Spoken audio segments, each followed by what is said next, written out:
ஒரு மாசம் முன்னாடி கொடுத்ததுல என்ன சொல்லியிருந்தீங்கன்னா, அண்ணாமலை வந்து ஆட்சிக்கு வரல. அதாவது அவர் வந்து வின் பண்ணி பதவிக்கு வரல அப்படின்னா, நான் வந்து ஐபிடிஎஸ்ஸ கலைச்சிட்டு போயிடுறேன் அப்படின்னு ஒரு ஸ்டேட்மெண்ட் விடுறீங்க. இந்த பேப்பரை நீங்க பார்த்திருப்பீங்க.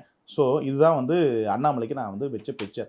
இந்த அண்ணாமலைக்கு ஒரு வேவ் வந்தத என்ன பண்ணாங்க, திமுக சில சில சதி வேலைகள பயன்படுத்திக் கொண்டாங்க. அப்படி பார்க்கிறபோது இந்த இடத்துல நான் பிக்சர் வைக்கிறேன் சகோதரா. 4,76,995 எந்த நிறுவனமும் என் போட்டிக்கு டேட்டா செட் மாதிரி குடுக்க சொல்லுங்க பார்ப்போம். 34.9% அண்ணாமலைக்கு வைக்கிறேன். அதுல வந்தது 32.79% பிஜேபி வாங்கின பெர்சன்டேஜ். அடுத்து வந்து பார்த்தீங்கன்னா, கனகராஜ்குமார் 4,59,779 33.6%. இப்போ வந்தது 41.39%. அதாவது 5,68,200.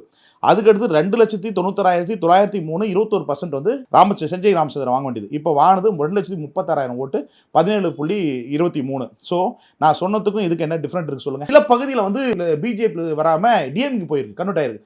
அதனுடைய விளைவு தான் இந்த ஓட்டு. திமுக ஓட்டு கூட்டணி ஓட்டே அல்ல, நான் ஏத்துக்க மாட்டேன்.